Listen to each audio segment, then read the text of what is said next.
la dai yire be janji ngum royo loy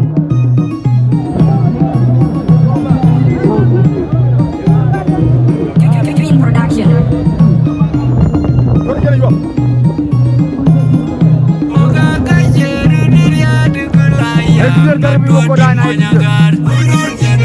ngambil dorong tol dengan ngacir